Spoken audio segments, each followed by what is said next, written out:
روایتوں میں نقل ہوا کہ معاویہ کے باپ ابو سفیان نے رسول اللہ سے، معاویہ نے حضرت علی سے اور امام حسن سے، اور اس کے بیٹے یزید نے امام حسین سے، اور اسی کی نسل سے ایک فرد ہوگا جو ہمارے قائم سے جنگ کرے گا، تو یہ ہوگا سفیانی۔ تو سفیانی کے بارے میں بڑی شدت سے روایات ہیں۔ چند افراد کا ذکر ہم نے پہلے کیا تھا، سفیانی، یمانی، خراسانی اور مصری۔ اور کون؟ عبداللہ۔ ان کا ذکر بھی تدریجاً مختصر سے کرتے چلے جائیں گے۔ یہ حالات تھے عراق کے۔ عراق کے بعد مرحلہ آتا ہے، جو کہ سارے واقعات نہیں بیان ہوئے، ان کے اوپر تفصیل سے گفتگو ہو سکتی ہے، ایران کا۔ ایران میں ظہور سے پہلے زمین ہموار ہوگی، اور ایک روایت امام موسیٰ کاظم علیہ السلام سے نقل ہوئی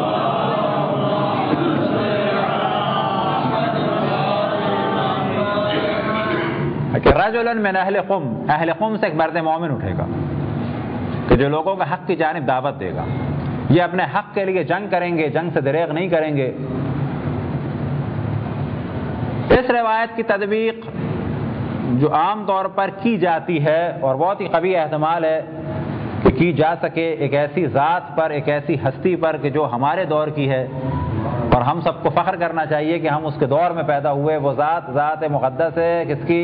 حضرت آیت اللہ العظمیٰ امام خمینی کی ذات۔ تو امکان ہے کہ رجل من اہل قوم امام خمینی تھے۔ اب کچھ لوگ کہتے ہیں تو خمین کے تھے، تو رجل من اہل قوم، بالآخر اس مرد مومن نے قوم سے سلسلہ شروع کیا۔ تو ایک روایت تو یہ ہے کہ جس سے احساس ہوتا ہے کہ یہ زمین ہموار کرنے کے لیے امام کے لیے جو ایک مرحلہ ہے، عراق کا یہ، ایران کا یہ ہے۔ ایران کے بارے میں کہ آخر زمانے میں اس کی بڑی اہمیت ہے، یہ کتب شیعہ اور سنی سے ثابت ہے۔ کتب اہل سنت میں تفسیر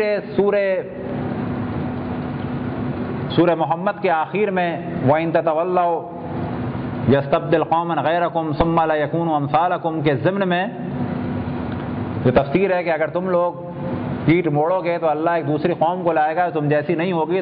تمام تفاسیر اہل سنت میں آیا ہے کہ یہ لوگ کون ہیں۔ مختلف روایتیں ہیں کہ جناب سلمان فارسی تشریف فرما تھے، اور رسول اللہ صلی اللہ علیہ وسلم نے ان کی ران پر بعض جگہ روایت میں انہیں کاندھوں پر ہاتھ رکھا اور کہا کہ قسم ہے اس کی جس کے قبضے قدرت ہے میری جان ہے، کہ جب ایمان ثریا پر ہوگا، جب دین ثریا پر ہوگا۔ مختلف روایتیں ہیں جس میں کنایا ہے کہ جب دین ہٹ چکا ہوگا دنیا سے، تو اس کی قوم کے چند افراد ہیں کہ جو دین لے کے آئیں گے۔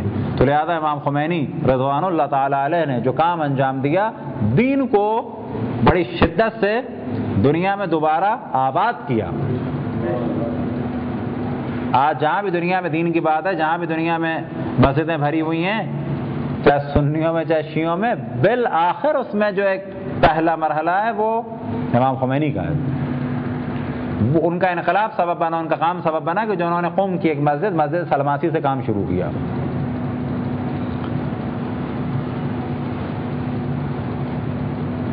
ایران کے بارے میں کہ آخر زمانے میں اس کی مرکزیت ہوگی، یہ مرکزیت سنی روایات سے بھی واضح ہے، شیعہ روایات سے بھی واضح ہے۔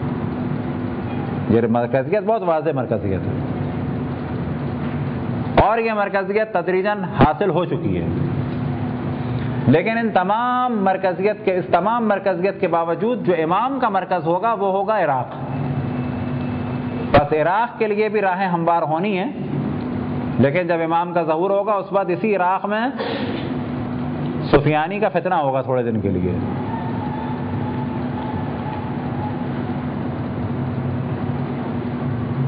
اسی دوران پوری عرب دنیا میں چینج آئے گا۔ اب یہ والا چینج وہی چینج ہے یا بعد میں آئے گا یا خدا بہتر جانے، بالآخر ایک چینج آئے گا۔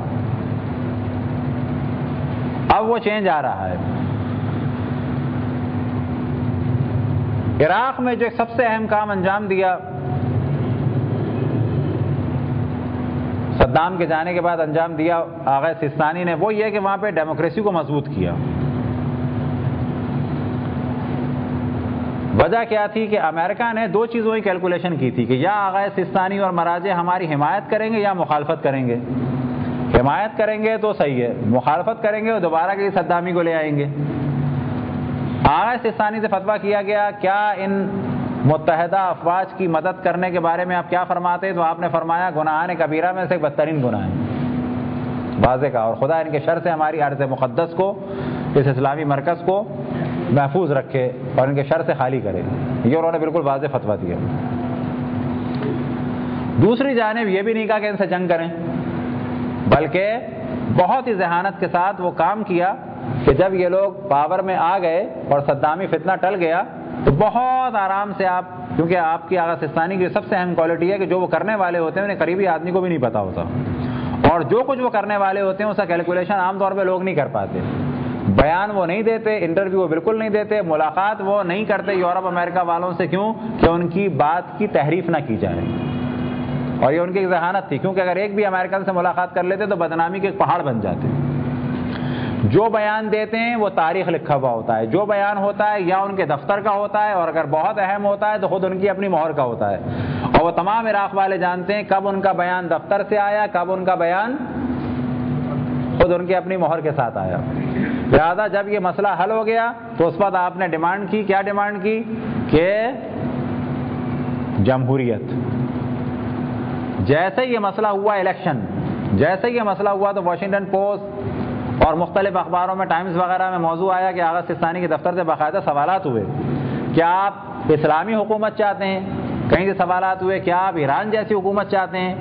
ان کے دفتر سے جو جواب آیا وہ بہت ہی ذہانت کا جواب تھا کہ ہم وہ چاہتے ہیں جو ساری دنیا میں اور یورپ امریکہ میں چاہا جا رہا ہے، وہ ہے الیکشن ڈیموکریسی، اور جو الیکٹ ہو کے آئیں گے وہ ڈیسائیڈ کریں گے کیسی حکومت چاہتے ہیں۔ کیونکہ اگر وہ بیان دیتے ہاں تو پرابلم ہوتا، وہ بیان دیتے نہ تو پرابلم ہوتا۔ انہوں نے کہا الیکشن، تم لوگ تو الیکشن کے فیور میں ہو، تو امریکہ الیکشن کے فیور میں نہیں تھا۔ پہلا اس نے شوشہ بنایا، پہلے قانون بنے پھر الیکشن ہوں گے۔ آغا سستانی نے کہا پہلے الیکشن ہوں گے پھر قانون بنے گا، اور الیکشن پارٹی بیس پہ ہوں گے۔ لہذا فوراً انہوں نے حکم دیا کہ تمام مومنین، تمام عراقی نکلیں اور مظاہرے کریں الیکشن کے لیے۔ پھر انہوں نے حکم دیا کہ مظاہرے کریں کس کے لیے؟ الیکشن پارٹی بیس پہ نہیں ہوں گے۔ پھر اس کے بعد انہوں نے حکم دیا کہ پرچیاں، اپنے لسٹیں بنائی جائیں، الیکشن کی تیاریاں کیے جائیں۔ پھر انہوں نے حکم دیا کہ ہر عراقی کا الیکشن میں شریک ہونا واجب ہے، چاہے وہ ملک سے باہر ہی کیوں نہ ہو، یعنی وہ جائے سفارت خانوں میں ووٹ ڈالے۔ پھر آپ نے حکم دیا کہ ووٹوں کا خریدنا اور بیچنا حرام ہے۔ پھر آپ نے 2-4 دن پہلے یونائٹڈ الائنس بنائی، شیعوں کی جماعت، اس میں مختلف دھڑوں کو جمع کیا اور وہ لوگ اکثریت سے جیت گئے۔ یہاں سے ایک نیا چینج آیا، حتیٰ امریکہ پریشان ہو گیا کہ ہم نے یہ سوچا تھا یا ہماری حمایت یا ہماری مخالفت۔ اس شیعہ مرجع نے ایک تیسرا کام کیا اور وہ تھا ڈیموکریسی کے صورت میں۔ اب یہاں پہ بعض بچے ٹائپ کے لوگ ہیں، بعض تنظیمیں، جیسے ہمارے یہاں بھی مقتدی صدر کا کام چل رہا تھا۔ مقتدی صدر جو ہیں وہ اللہ ان کو توفیق دے کہ وہ صحیح ڈیسیشن لے سکیں، کیونکہ بالآخر ان کے بھی چاہنے والے ہیں وہاں پر، لیکن ظاہر ہے 1.5-2 سال پڑھنے کے بعد جوان آدمی بہت سارے ڈیسیشن نہیں لے سکتا۔ تو پہلا جو ان کا کام تھا وہ یہ تھا کہ وہ عربیت کو مقدم کر رہے تھے، اور یہ جو ایرانی مراجع ہیں، کیونکہ آغا سستانی کے جتنے بزرگان ایران کے ہیں یا آغا بشیر پاکستان کے ہیں، تو انہوں نے عربیت کا موضوع اٹھایا جو بے دینی کا بات تھی۔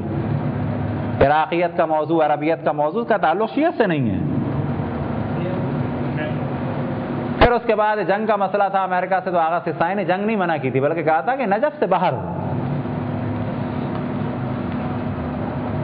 اب ایک دور آیا کہ الیکشن ہو گئے، اسی دوران آغا سستانی نے یہ نہیں کہا کہ امریکہ سے نہ لڑو، یہ نہیں کہا کہ اسلحہ امریکہ کو دے دو، بلکہ جب بات ہوئی الیکشن کی اور یہ بات ہوئی کہ ملیشیا اسلحہ رکھ دے، تو آغا سستانی نے شرط لگائی جو انتہائی ذہانت کی شرط تھی کہ ملیشیا بے شک اسلحہ رکھ دے گی، لیکن اس شرط پہ کہ یہ شیعہ ملیشیا اور فوجیں خود بخود منتقل ہو جائیں گی عراق کی نیشنل آرمی میں۔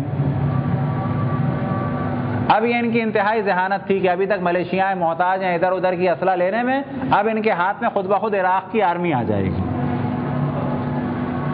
یہ وہ کام تھا جس سے عرب ڈر رہے تھے کہ یہ ڈیموکریسی ہمارے لیے مشکل بنے گی، لہٰذا اردن، سعودی عرب، قطر، امارات، لیبیا، یہ سب کے سب شیعوں کے قتل عام کے لیے پیسہ فراہم کر رہے تھے۔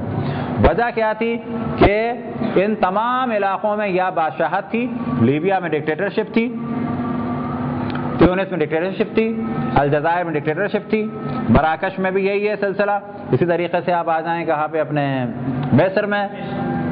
تو یہ جو آغا سستانی ڈیموکریسی بنائی تھی اس سے سب ڈرے ہوئے تھے۔ نتیجہ یہ ہوا کہ اس ڈیموکریسی کا اور شیعوں کے پاور میں آنے کا وہ یہ ہوا کہ آج پورے بادشاہ پریشان ہیں،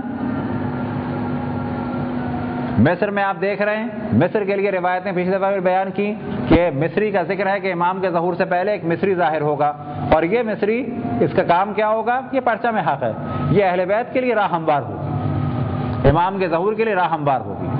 مصر امام کے دور میں روایتوں میں نقل ہوا کہ امام کا ممبر ہوگا، یہ کنایا ہے کہ یہاں سے امام کی تعلیمات پھیلیں گی، اور مصر کے اہل سنت ساری دنیا کے اہل سنت سے ماڈرن ہے، کیونکہ مفتی اعظم مصر اہل سنت نے سلیم البشری نے اس سے پہلے شیعوں کا استقبال کیا، پھر ان کے بعد شیخ شلتوت نے فتویٰ دیا باقاعدہ کہ انہوں نے فتویٰ دیا کہ مسلمان ہونے کے لیے فقط 4 فقہوں پہ عمل کرنا ضروری نہیں ہے، بلکہ فقہ جعفری پہ بھی عمل کیا جا سکتا ہے، اور میں طلاق کے اور معاملات میں، یعنی جو معاملات ہیں ان میں فتوے دیتا ہوں شیعہ فقہ کے حساب سے، اچھے خاصے فتوے میرے شیعوں کے حساب سے۔